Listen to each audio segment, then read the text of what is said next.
trabajar en esta clase, ¿verdad? Dos contenidos, el 7.6 y el 7.7, y ahí termina el curso.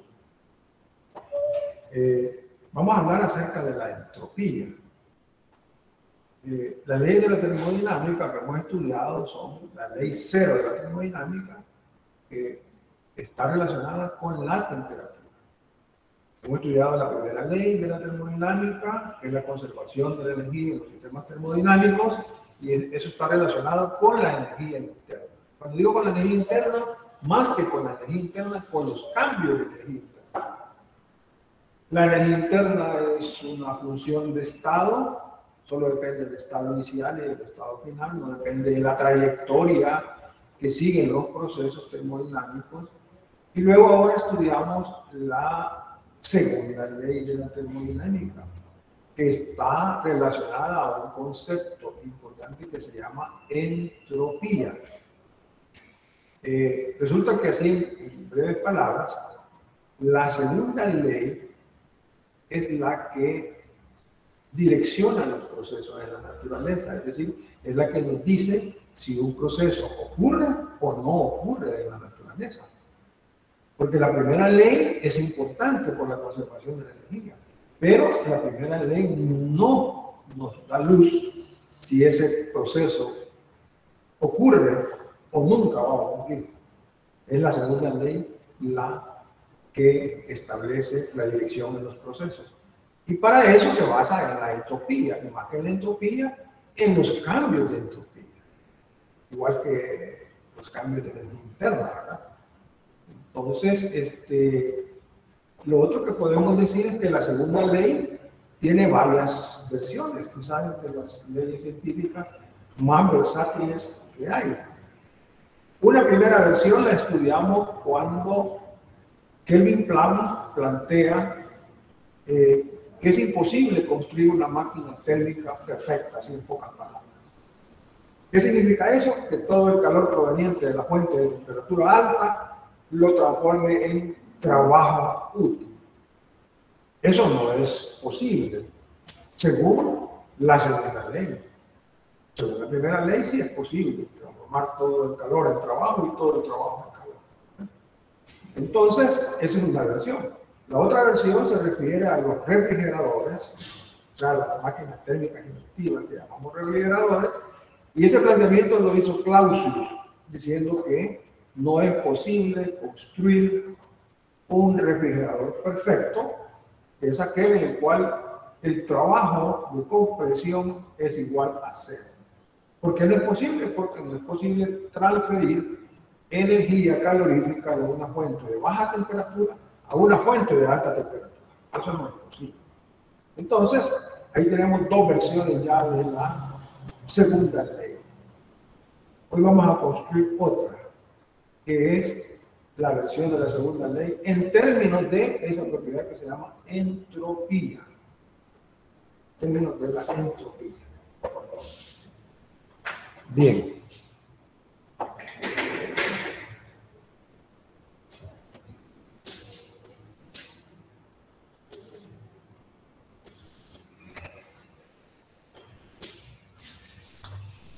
Algunos dicen entropia, otros dicen entropía. A mí me gusta más entropía. ¿Quién fue el primero que empezó a hablar de entropía?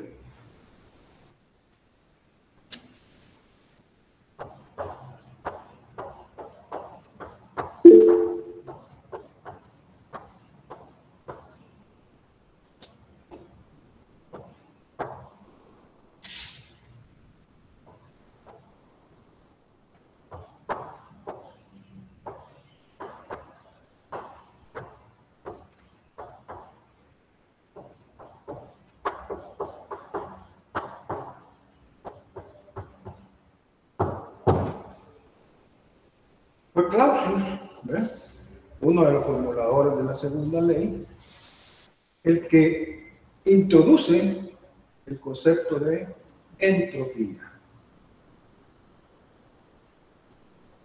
Vamos a decir que la entropía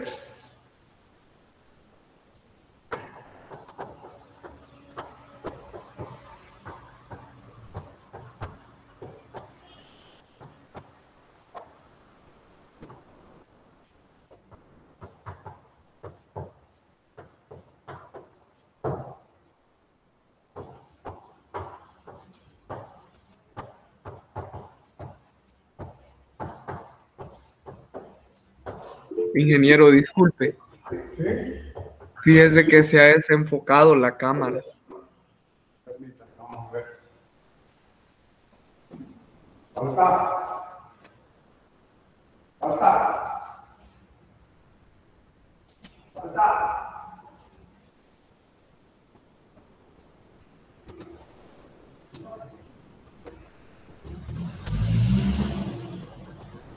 Fíjense que vamos a tener un poquito de problema porque no hay internet. Estamos trabajando con un teléfono y hay demasiada humedad. Lo que está afectando ahí es la humedad. Así que vamos a hacer lo posible de trabajar en las condiciones que se tiene, ¿verdad? Ahorita ya mejoró.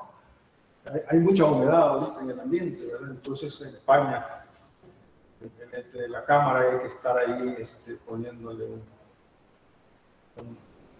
un trapito ahí, digamos, para absorber un poquito la humedad que está alrededor. Bien, decía que el origen de la palabra entropía es el griego y tiene un significado. Significa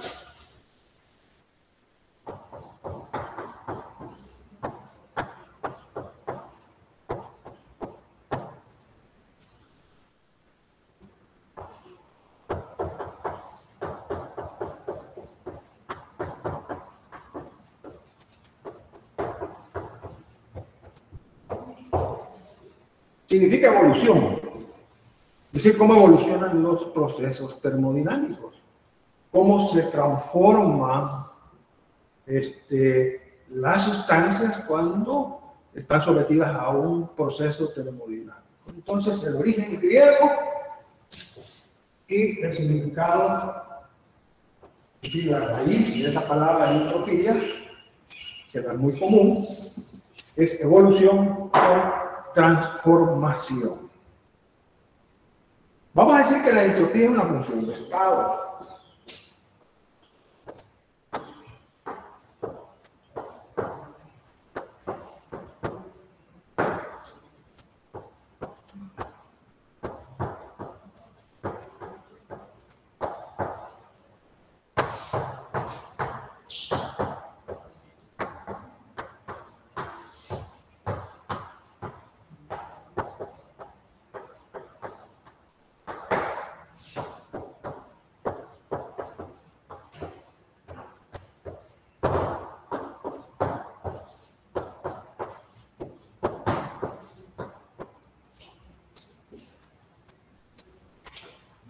Los cambios de entropía, ¿ves?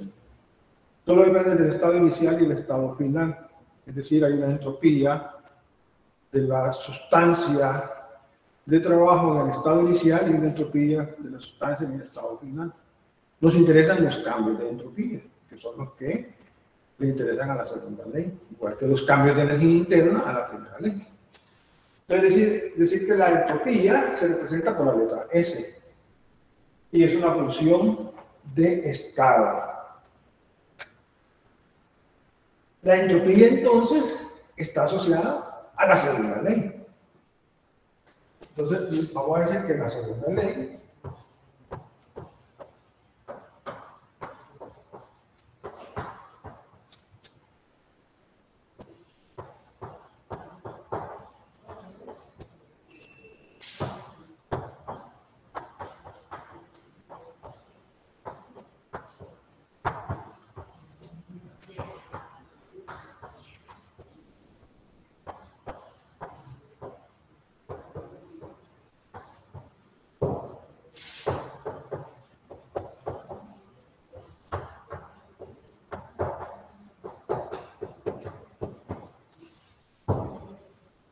La segunda ley de la termodinámica, asociada al concepto de entropía, es un planteamiento de imposibilidad. Por eso mencionaba el planteamiento del Kelvin Plan. Es imposible construir una máquina térmica perfecta. Clausius decía, es imposible construir un refrigerador perfecto. Entonces ahí está este término. Es una restricción que pone a la ciencia, ¿verdad?, para ayudarla en la búsqueda de los procesos que ocurren en la naturaleza y podérselos explicar. Entonces ahí tenemos la entropía y la definición que tiene que ver con su origen griego, cuyo significado es evolución, se refiere a los procesos termodinámicos, o transformación. Los procesos termodinámicos reales evolucionan desde un estado de orden a un estado de desorden. De un estado de orden a un estado de desorden. Es decir, cuando yo tengo agua en estado sólido a 0 grados y la transformo a agua en estado líquido a 100 grados, estado de vapor, ¿qué es lo que ha pasado ahí? Hay absorción de calor y aumento en el desorden molecular. Cuando pasa del estado sólido del agua al estado líquido, aumenta el desorden molecular. Y cuando pasa del estado líquido al estado gas, aumenta el desorden molecular. En ese sentido, aumenta la entropía del sistema. La entropía está ligada al desorden molecular.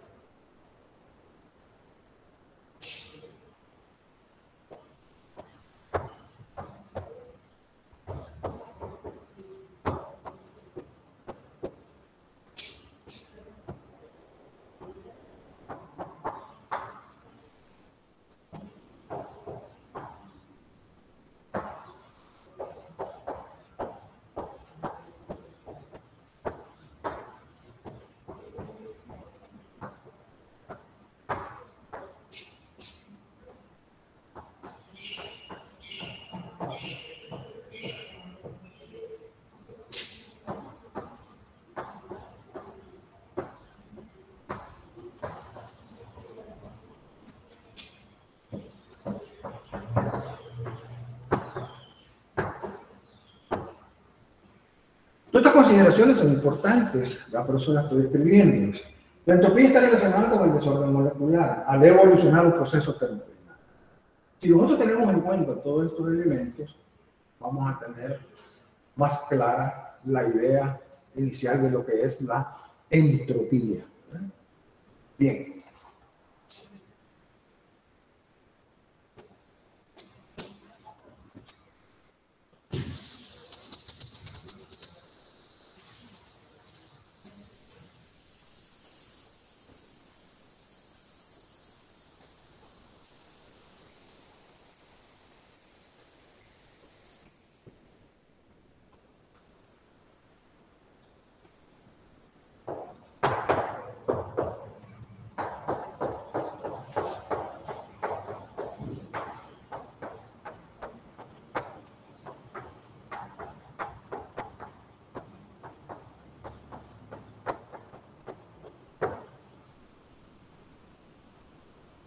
Cuando dice entropía y desorden, empalman con esto último que hemos mencionado acá.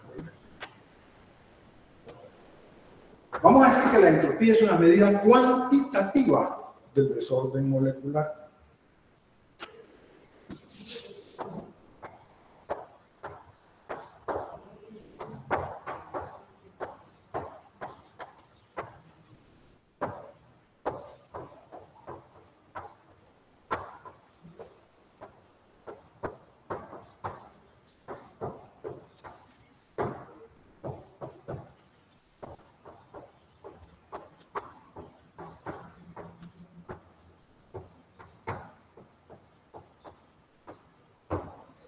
La entropía es una medida cuantitativa del desorden molecular. Bien, para trabajar esa idea, vamos a considerar un proceso termodinámico.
Tratando de buscar ese valor cuantitativo de la entropía, se considera una expansión isotérmica infinitesimal de un gas ideal.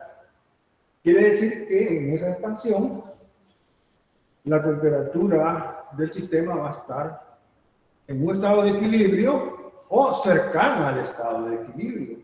De tal manera que nosotros podemos plantear la primera ley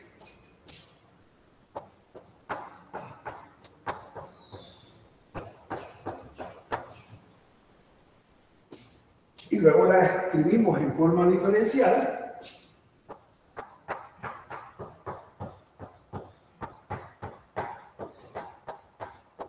De tal manera que el D vale 0. Porque si es isotérmico, la temperatura no cambia y por lo tanto no cambia la energía interna. Recordémonos que la energía interna va a cambiar si cambia la temperatura. Entonces esto es 0 es igual a dQ más dW. dQ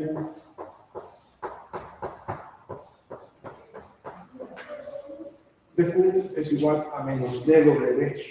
Pero dW, para nuestra referencia, es menos PdV.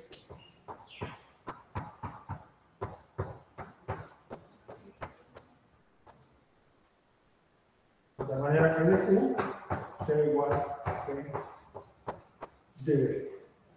Pero ahí lo que tenemos nosotros es un gas ideal, así se dice. Entonces, la presión la puedo poner como nRT sobre V, y esto lo voy a multiplicar por el diferencial de volumen. Es decir, PV es igual a nRT. La presión la pongo en función del volumen para poder calcular el trabajo. Eso significa entonces que voy a tener dV sobre V, que va a ser igual a dQ sobre nRT. dQ sobre nRT.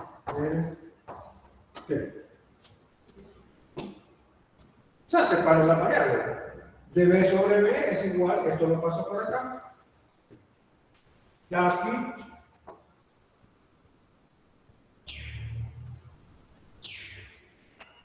Esa es entropía. Esa diferencial de Q sobre T se llama entropía. Y está relacionado con la fracción del volumen. Es decir, la fracción del volumen es la que nos reporta el incremento en el orden molecular o en el desorden, si queremos llamarlo así, ¿verdad? Entonces, dV sobre V y este dQ sobre V.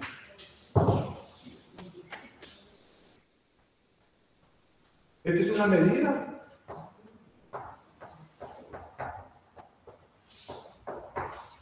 del desorden molecular.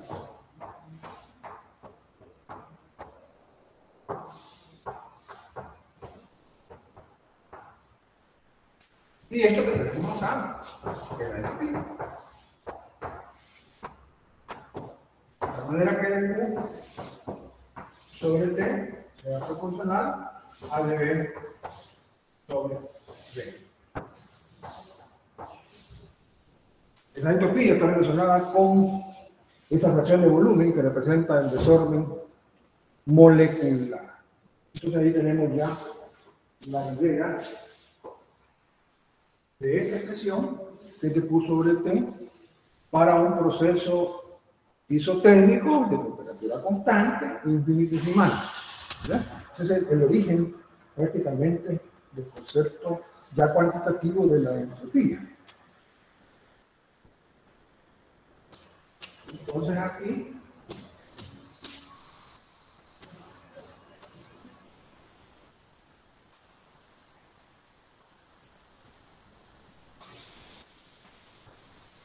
como lo tengo esto como dQ sobre T, eso va a ser ds.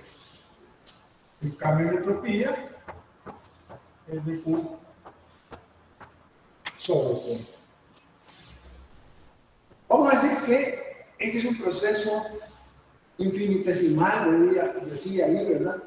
Isotérmico infinitesimal, es decir, es un proceso reversible.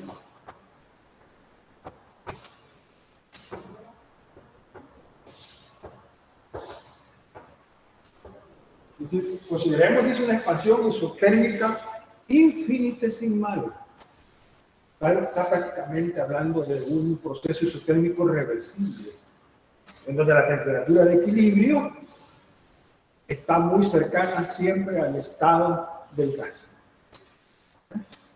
Ese de ese entonces es de Q sobre T, de tal manera que el cambio en la entropía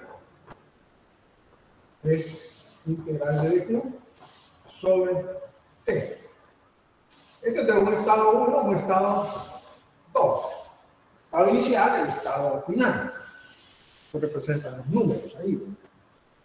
La temperatura es constante si es isotérmica. Entonces, si la temperatura es constante, puede salir de integral y me queda ds igual a 1 sobre t, suma de dq de 1 a 0. Sumo todos los dq, sumo todos los dq, de tal manera que eso me haga q. O sea, la integral de dq es la suma de todos los diferenciales de calor que se van transmitiendo de tal manera que delta S sea igual a q sobre t. Si nosotros nos recordamos que esto se define para un proceso reversible, está bien. Si no, le podemos poner aquí QR. Y lo de R es símbolo de reversible. Para que no se nos olvide que el origen de la definición del cambio de entropía es para un proceso reversible. El proceso reversible es un lineal, pero en base a eso se puede calcular cómo cambia la entropía, ¿verdad? Si no, no fuera posible.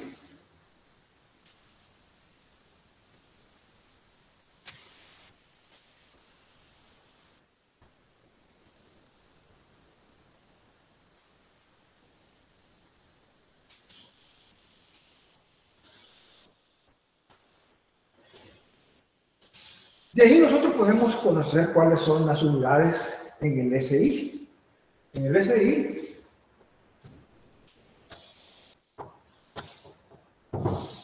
Joule Kelvin. Joule sobre Kelvin. Esas son las unidades para esa cantidad que se llama entropía. Bueno, entonces se puede reafirmar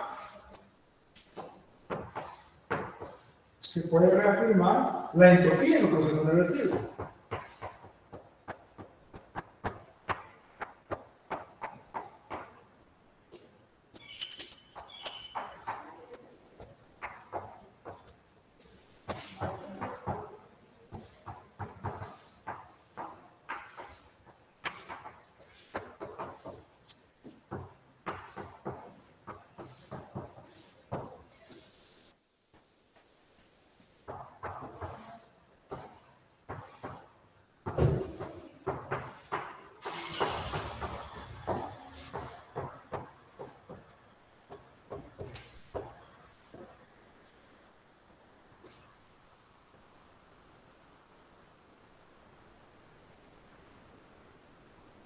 Ahí tenemos el cambio de entropía, que es el valor final menos el valor inicial de la entropía. Es una propiedad de estado, ¿verdad? Y esa es la integral de dqr, en donde R es el símbolo de reversible, para que no se olvide, dividido entre t. Esta es la definición. Y luego decimos acá que es posible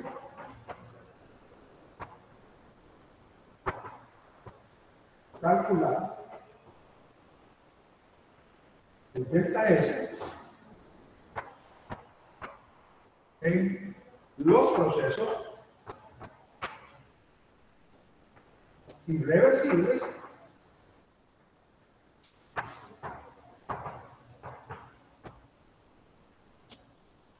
suponiendo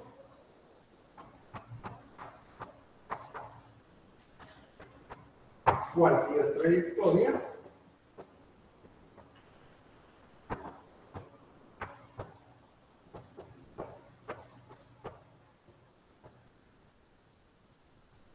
entre el estado 1 y el estado 2.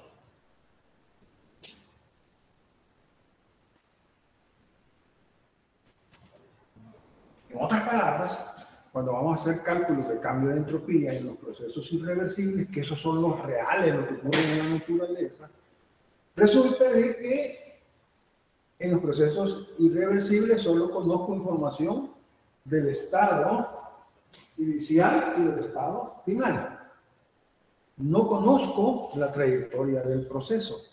Pero como delta S no depende de la trayectoria, entonces puedo suponer cualquier trayectoria. De tal manera que el cambio de entropía sí va a ser el real. ¿Qué pasa en la trayectoria de 1 a 2? Eso es un proceso reversible que nos permite hacer ese cálculo cuantitativo, determinar ese valor numérico del delta S. Bien. Luego,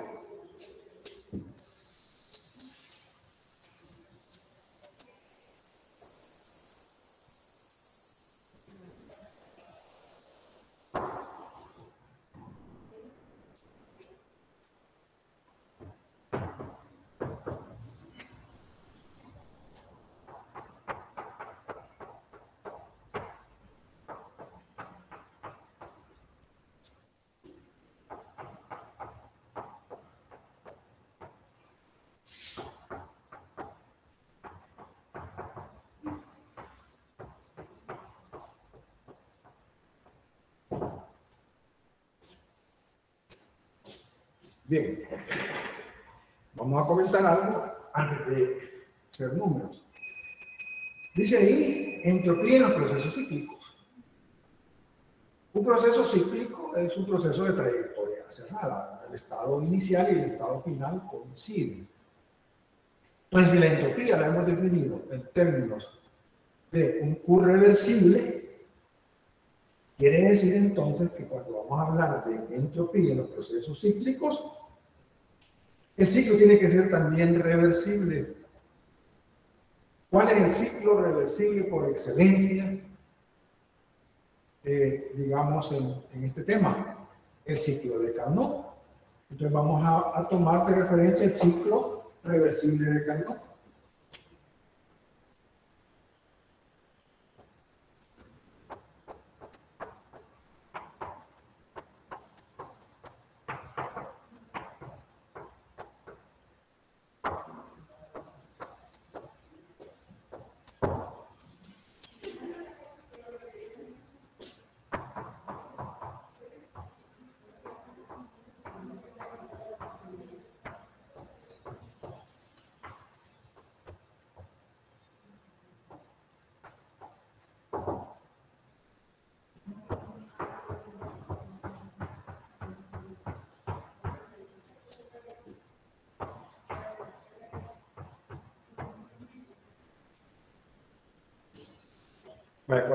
Cuando trabajamos el ciclo reversible de Carnot, nosotros sacamos esa relación. QH sobre TH es igual a QL sobre TL. La razón Q sobre T para H es igual a la razón Q sobre T para L. De hecho, lo estamos diciendo de que QH y QL sean iguales, que TH y TL sean iguales. O, dicho de otra manera, si yo paso el QL a dividir a QH y el TH al numerador entre TL, tampoco estoy diciendo que el calor QH sea igual a TH y que QL sea igual a TL. De hecho, distinguimos entre lo que es el calor y lo que es la temperatura. Están relacionadas, pero son conceptos diferentes. Ahora, ahí, digamos que nosotros tenemos, en la parte ya cuando vemos el ciclo de Carnot, valores absolutos. Pero resulta que el calor que recibe el sistema de la fuente de alta temperatura es positivo. Es decir, ahí se aumenta la entropía.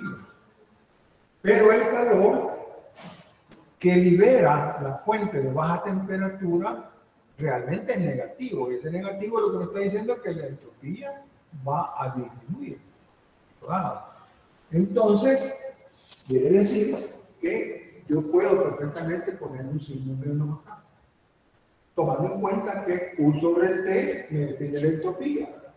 De tal manera que cuando haga esto, UH sobre TH más UL sobre PL, esto será igual a 0. Este es el cambio de entropía de la fuente de alta temperatura más el cambio de entropía de la fuente de baja temperatura. Eso me debe dar igual a 0. Es decir, el delta S total debe ser igual a 0. Jamás me puede dar 0 acá si estos tienen el mismo signo. De hecho, este debe tener signo menos y este tiene signo más. Para que la suma me dé 0, uno tiene que ser positivo, este aumenta la entropía, mientras este la está disminuyendo. De tal manera que el delta S total para el ciclo reversible de Carnot es 0. Y por lo tanto, de aquí sale que el DS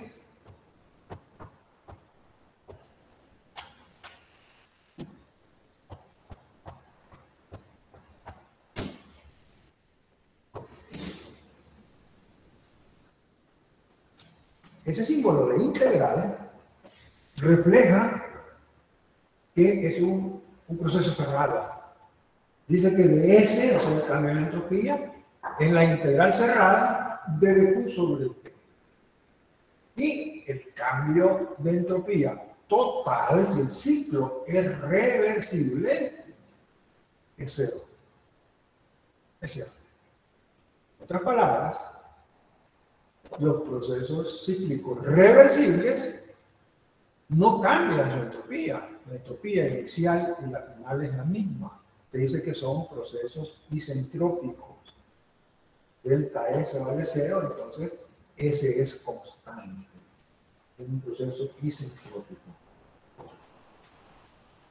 La definición entonces de entropía está relacionada con los procesos reversibles, que nosotros hemos dicho que son procesos ideales, tan útiles para cuantificar la entropía en los procesos irreversibles.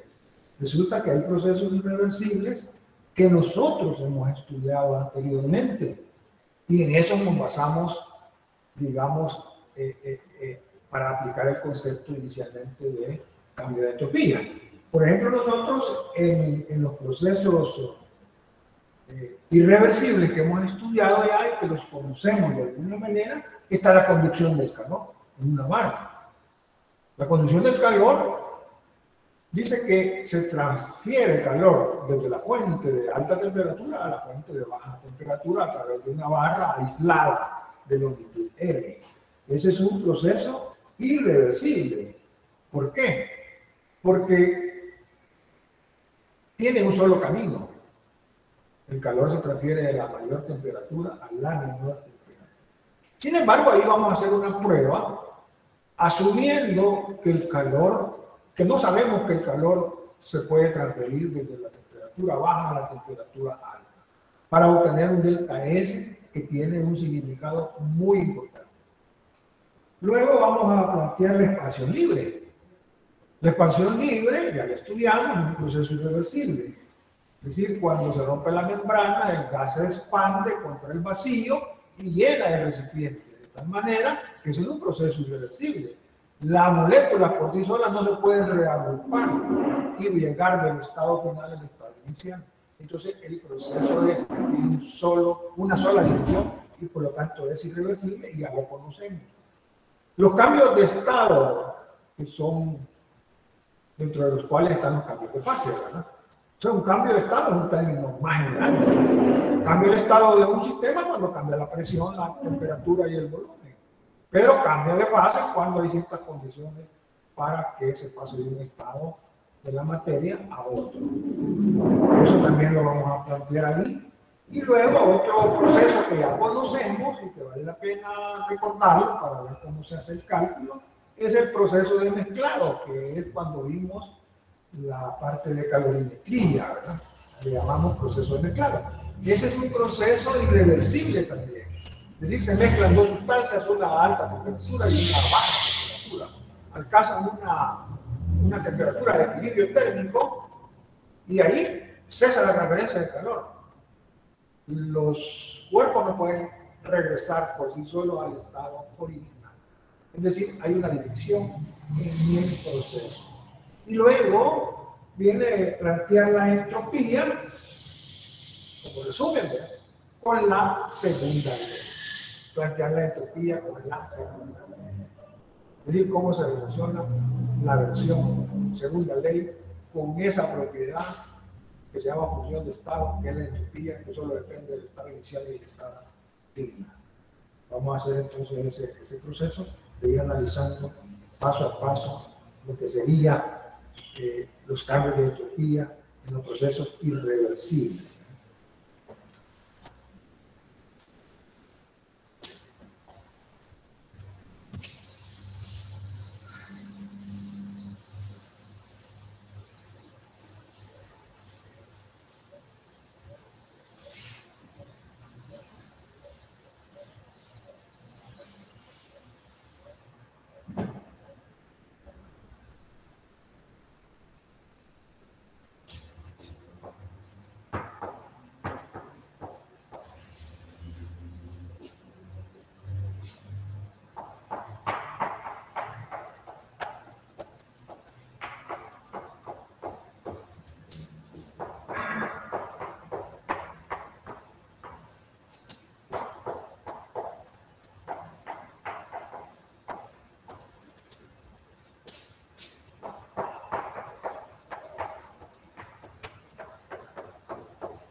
El primer caso que vamos a plantear es el de la conducción del calor en una barra aislada, ¿verdad? De tal manera que T1 sea mayor que T2. Ahí tengo tres componentes que participan de la transferencia de calor. La fuente de temperatura alta, la fuente de temperatura baja y la barra. De tal manera que yo puedo decir que va a haber un cambio de entropía total. Cambio de entropía total es la suma de delta S1 más el delta S de la barra más delta S de 2. 1, fuente de temperatura alta. 2, fuente de temperatura baja y la barra.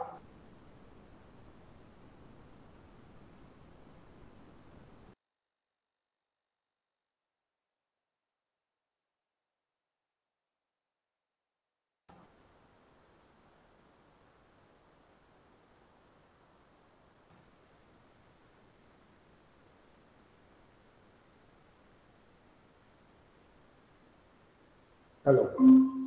Pero T1 libera calor. Entonces quiere decir que el delta S total es menos Q entre T1. Y el delta S2 va a ser Q, que es el mismo, entre T2 que absorbe. Este pues ya dijimos que es 0, más Q entre T2. Se supone que esta es una fuente de temperatura alta y una fuente de temperatura baja. Y esta temperatura es constante durante la transferencia de calor. No estamos diciendo que esta temperatura va a ir disminuyendo y esta va a ir aumentando. No. Esta tiene un valor y esta tiene un valor con esta relación. Entonces acá se puede ver que si el Q es el mismo, esta temperatura es menor. Voy a dividir este número entre un número menor. Y aquí voy a dividir entre un número mayor. Por lo tanto, delta S total es mayor que 0. Es decir, si yo pongo números acá, esto me va a dar un número más grande que este, porque esta temperatura es menor y esta temperatura es mayor. Esa es una característica de los procesos irreversibles. Todos ocurren con un incremento en la entropía. Y la entropía está relacionada ¿a qué? A un incremento en el desorden molecular. Damos de vista eso. Entonces, estamos bien. Si es un proceso irreversible y me da que delta S total es mayor que 0, entonces eso viene a reafirmar que el proceso ocurre en la naturaleza, transfiriéndose calor de una fuente de alta temperatura a una fuente de baja temperatura. Pero ahora vamos a suponer que nosotros no sabemos las limitantes de transferir calor desde acá hasta acá. ¿Probémoslo? Sí.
Vale, ahí el calor se va a transferir, vamos a suponer que se va a transferir de T2 a T1, proceso inverso, para ver qué pasa con el cambio de entropía cuando lo analizamos de esa manera.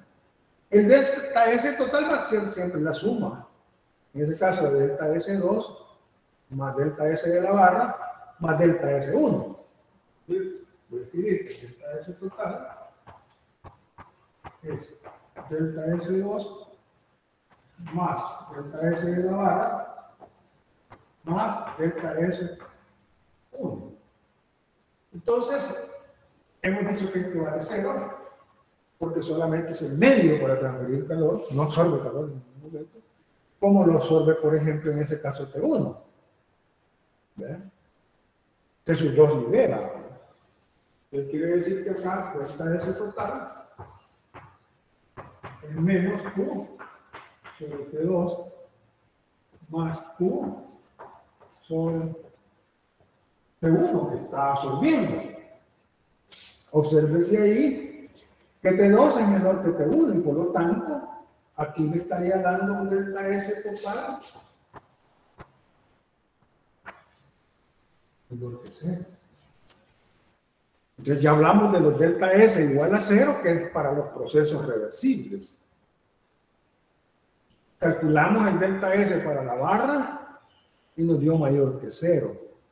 Esos son los únicos dos valores que ocurren, digamos, en este tipo de cálculo. Cuando a mí me dan negativo, ahí lo que me está diciendo que es imposible que eso ocurra. Esto me está diciendo que la lectura es imposible.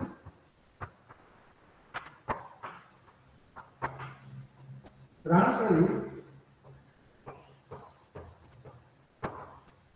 calor de una fuente, de una temperatura menor a una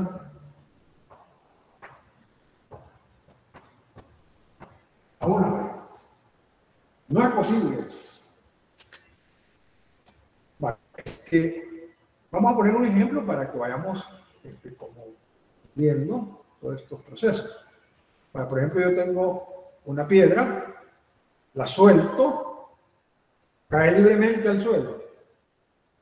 Ese proceso tiene una dirección definida. Va de la altura mayor a la altura menor. ¿Por sí sola la piedra va a regresar a mi mano? No. Entonces tiene una dirección. El proceso de vida. Nosotros nacemos, crecemos, nos reproducimos, envejecemos y morimos. Hay una dirección definida, es un proceso irreversible de la vida. Nos ha observado que después de llegar a los 90 años se empieza a invertir el proceso hasta llevarnos al estado inicial. Qué galante si fuera, ¿verdad? No. Hay una trayectoria definida y eso lo debemos de saber todos, en donde un día pues partimos de este plano. Entonces, los procesos en la naturaleza para que ocurran tienen una dirección ya definida. Por ejemplo, si usted tiene un recipiente con agua y derrama una gota de tinta, ahí va a haber una difusión. La tinta empieza a difundirse en el agua. El agua inicialmente tiene 0 de concentración de tinta. Pero de la mayor concentración a la menor concentración hay una difusión. Hasta que el recipiente con agua tome la coloración de la tinta. Si es una tinta roja, pues se va a colorear de rojo. Si es azul, pues, o si es negra, va a depender del color. Vale. Una vez terminado el proceso de difusión, las moléculas no se pueden separar y regresar al estado original, que era colocar la gota de tinta en el instante en que se derrama en el agua. Eso no es posible. Entonces la difusión también va de la mayor concentración a la menor concentración. El flujo en los fluidos va de la mayor presión a la menor presión. La idea esta de la caída libre, de la mayor altura a la menor altura. El calor fluye de la temperatura más alta a la temperatura más baja. Entonces, hay una dirección ya natural en los procesos. Bien.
Ahí tenemos lo que llamamos un cambio de estado, ¿verdad? Es un término general. El estado de un sistema cambia cuando cambia la presión, el volumen y la temperatura. Pero no necesariamente hay un cambio de fase. Entonces, el estado puede cambiar también cuando hay un cambio de fase, por supuesto. Entonces, ahí, en general, los cambios de fase requieren un calor transferido. ¿Se recuerdan que hablábamos de Q igual a ML? La masa por el calor latente, ese es Q transferido para que se dé el cambio de fase. Puede ser positivo si absorbe el calor. Puede ser negativo si libera calor. El caso de la condensación, de la congelación y de la deposición son procesos en donde hay liberación de calor. Ahora aquí basta saber si es una vaporización, si es una fusión, si es una congelación o es una condensación para calcular el delta S. Esa temperatura, no nos olvidemos que temperaturas y presiones son absolutas. Sí. Imagínense que tuviésemos la fusión del hielo a 0 grados, entonces tengo la masa del hielo, el calor latente de fusión y la temperatura de 0 Celsius. Me da indeterminado, ¿no? No puedo decir que el cambio de entropía sea indeterminado, pero si ha dividido entre 273.15 Kelvin, de ahí tengo el cambio de entropía. Por eso es que son absolutos. Vamos a plantearnos otro caso que ya estudiamos, que es el de la expansión libre, para que veamos cómo es que justificamos que la expansión libre es un proceso irreversible, ¿verdad? A pesar de que no hay transferencia de calor del entorno al sistema ni viceversa. En el sistema no se desarrolla trabajo y el cambio en la energía interna es cero, es decir, la temperatura inicial y final es la misma. Quiere decir que eso le da como un carácter isotérmico al proceso. Vamos a plantear eso.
Como la energía interna es la misma, solo depende de la temperatura antes de la expansión libre y después de la expansión libre son iguales. Entonces el cambio de interno es 0. De tal manera que me va a quedar acá que Q, que es parte de la entropía, ¿verdad? Es igual a menos W. Pero este trabajo es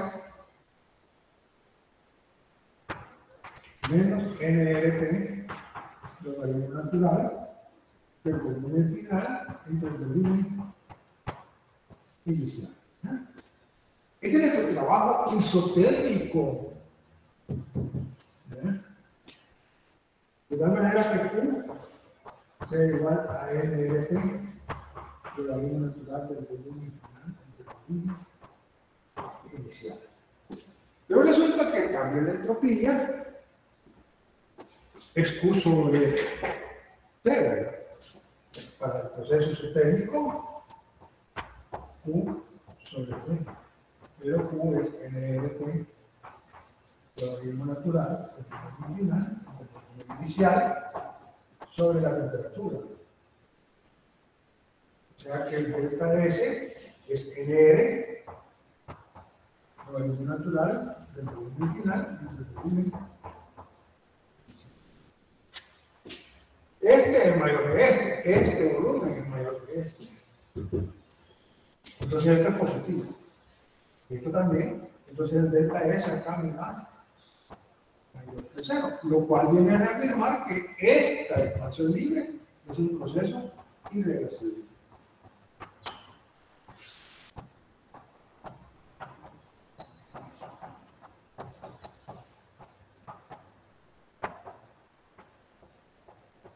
Es un proceso irreversible.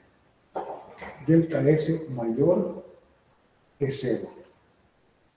Bien, otro caso que nos interesa revisar, porque ya lo estudiamos, son los procesos de mezclado. Eso sería un literal de esto.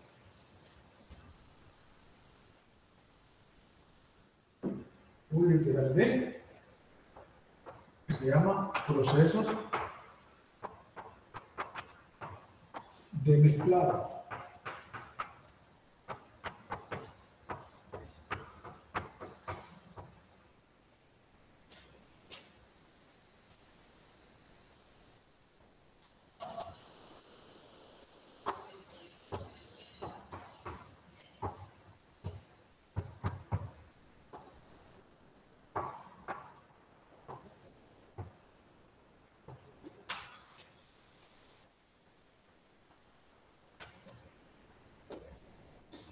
Ahí tengo un recipiente que hemos llamado calorímetro, ¿verdad?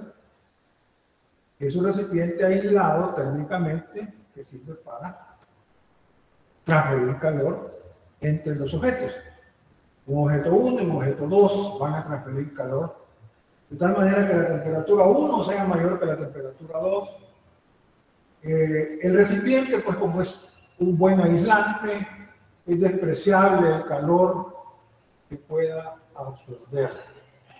Entonces vamos a considerar que según la conservación de la energía solo participan en cuerpo 1 y cuerpo 2. De manera que el Q del recipiente lo vamos a subir 0.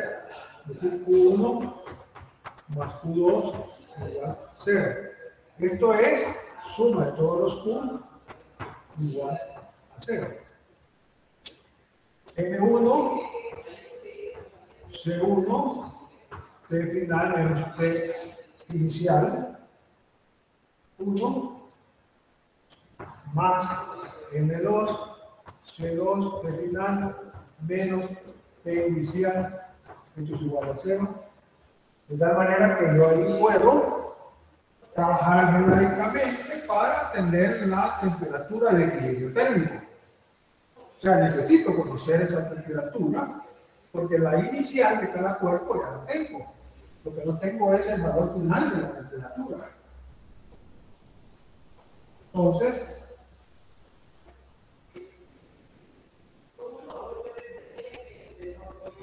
nosotros podemos acá despejar y decir que la temperatura de equilibrio la podemos calcular para esos dos objetos.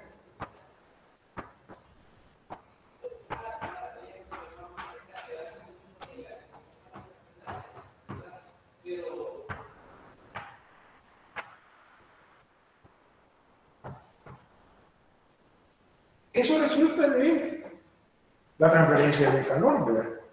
Es decir, el cuerpo 1 disminuye su temperatura, el cuerpo 2 aumenta su temperatura hasta que se igualan a una temperatura. Se supone que ahí se hace la transferencia de calor, que nosotros podemos medir, ¿verdad? ¿Para qué necesito esa temperatura? Decía. Porque con esa puedo calcular el cambio de entropía, conociendo la temperatura inicial, que es T1, T2, y la temperatura final, que es la de equilibrio, puedo conocer el cambio de entropía. ¿Cómo?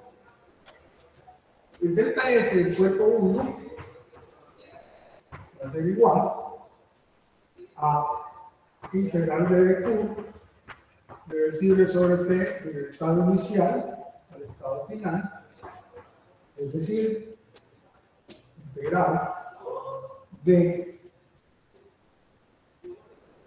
por ejemplo, T1 a T M C1 de T sobre T. ¿Qué es este M C de T? TQ. TQ es igual a MC de T. Es decir, este es MC M1, ¿verdad? M1, C1, logaritmo natural de T sobre T1. Ese es delta S1. De igual manera, delta S2, ¿cómo va a ser? Repetimos la plana.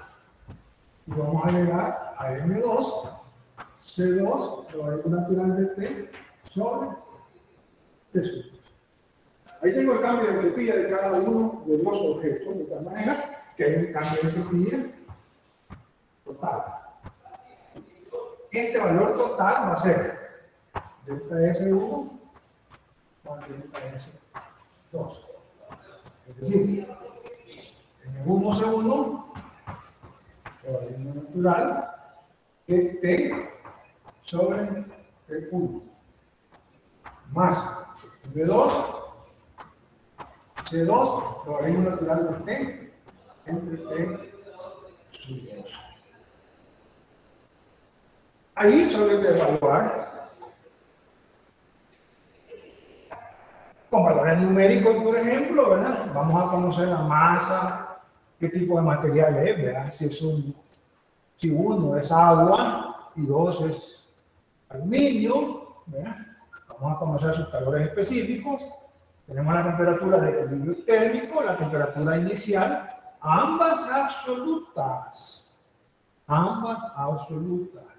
De tal manera que esta temperatura de equilibrio térmico es mayor que T1. Aquí se puede ver que esta temperatura es mayor que T1. Y esta temperatura, la temperatura de equilibrio térmico, es menor que T1. Entonces lo quise para la evaluación. O sea, la temperatura de equilibrio térmico es intermedia entre 1 y 2. Entonces, dependiendo cómo sean estos valores, porque estos son positivos, ¿verdad? Entonces, así me va a dar el delta S. Aquí me va a dar un delta S mayor que 0, ¿verdad? Porque al final uno de estos dos logaritmos va a ser negativo. Entonces, esa temperatura y esta, o esta y esta, así lo vamos a expresar. Es decir, si esta temperatura fuera la del agua y esta temperatura fuera la del hierro, o al revés, el hierro es 1, está a una temperatura elevada y está más baja, entonces ahí puedo sacar la relación para que me dé este proceso. Delta S mayor que 0. Vemos entonces que todos los casos que hemos revisado de los procesos irreversibles son verdaderos problemas. ¿Qué es lo que hace falta ahí? Meterle números. ¿Cuánto vale la masa? ¿Cuál es el calor específico de la sustancia? Si ya sé qué es. Es decir, pero se hace en forma general. que hace de forma general, así como las aplicaciones de la ecuación de Bernoulli. ¿Se recuerdan que las trabajamos en forma general? Las ecuaciones las aplicaciones de la ley de Newton las trabajamos en general y después viene el proceso de introducción de valores numéricos. Esa es la lógica que seguimos, ¿no? De tal manera pues que eso ya abarca de alguna manera el percibir, digamos, que conociendo esos valores numéricos lo que yo tengo ahí realmente ya es un ejercicio numérico. Es decir, si el cuerpo 1 es agua a 80 grados y el cuerpo 2 es agua a 60 grados, entonces yo puedo ahí ya tener valores numéricos, supongo las masas, el calor específico es el mismo, ¿verdad? 4190, ¿verdad? Joule por kilogramo Kelvin, y hago las operaciones y voy a llegar a este resultado que es general. ¿Eso qué me está diciendo? Que es un proceso irreversible. Todos los procesos irreversibles se dan con un incremento en la entropía de los sistemas. Eso me garantiza de que va a ocurrir en la naturaleza. Siempre que hagamos una evaluación de cambios de entropía entre los sistemas que participan en la transferencia de calor, vamos a encontrar nosotros que en algún caso nos pueda dar un delta S negativo total, no parcial. Parcial pueden haber delta S negativo, pero el total, si me da negativo, lo que me está diciendo, mire señor, ese proceso no puede ocurrir en la naturaleza. Por eso es que muchas veces, a veces aparece por ahí alguien que dice que ha inventado tal y tal cosa, que este dispositivo hace esto, hace lo otro. Entonces los encargados de especialistas en el manejo de la termodinámica evalúan esos proyectos a la luz de la segunda ley, la ley y todas las leyes de la naturaleza involucradas, hasta determinar si lo que se dice es correcto o es falso. Decía alguien por ahí, ¿verdad?, que la verdad, o más bien la ciencia o la verdad científica,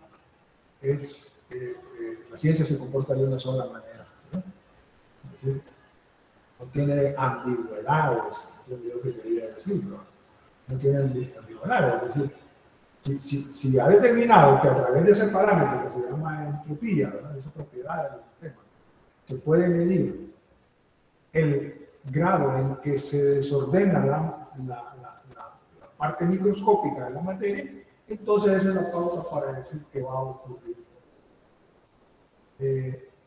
Todos los sistemas, ¿verdad?, todos los sistemas evolucionan en un grado de desorden.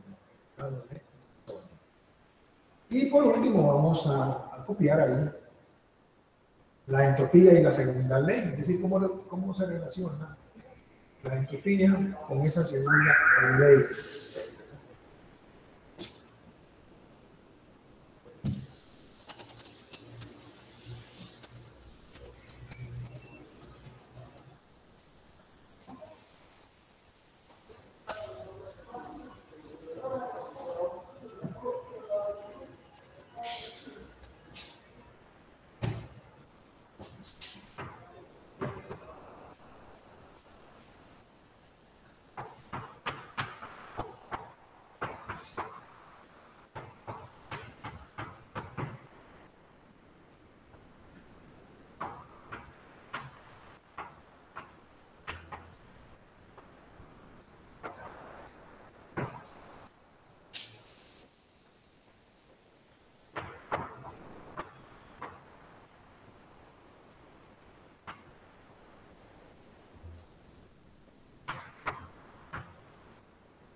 Dice que si se incluyen todos los sistemas que participan en un proceso, la entropía se mantiene constante. Delta S igual 0, no cambia la entropía. O se incrementa. Pero no es posible que la entropía total disminuya en los procesos que se desarrollan en la naturaleza. Resulta de que hay que tener cuidado. Por ejemplo, si hay un cambio de fase en la fusión del hielo y ese cambio de fase se hace diferencialmente, de tal manera que la temperatura siempre esté próxima a un estado de equilibrio, resulta de que para fundirse el hielo necesita absorber calor y lo hace a una temperatura constante, de tal manera que ese delta S es mayor que 0. Entonces dice uno, ¿y cómo es posible que sea un proceso reversible cuando está incrementando la entropía? Lo que pasa es que no ha tomado en cuenta que el hielo absorbe el calor del entorno. O sea, el entorno libera ese calor que necesita el hielo para fundirse. Si ya toma en cuenta eso, el entorno disminuye esa entropía para que la hielo en una cantidad exactamente igual. De tal manera que al sumar los dos valores me va a dar 0. Por eso dice ahí, si se incluyen todos los sistemas que participan en un proceso, es decir, el sistema que estoy analizando más los del entorno, que debo tomar en cuenta. La energía se transfiere, no se crea. Entonces, si yo tomo en cuenta todo eso, entonces dice, si se incluyen todos los sistemas que participan en un proceso, la entropía se mantiene constante si es un proceso reversible y aumenta si es un proceso irreversible. Lo que no se puede dar es un delta S menor que 0 en los procesos. Bien.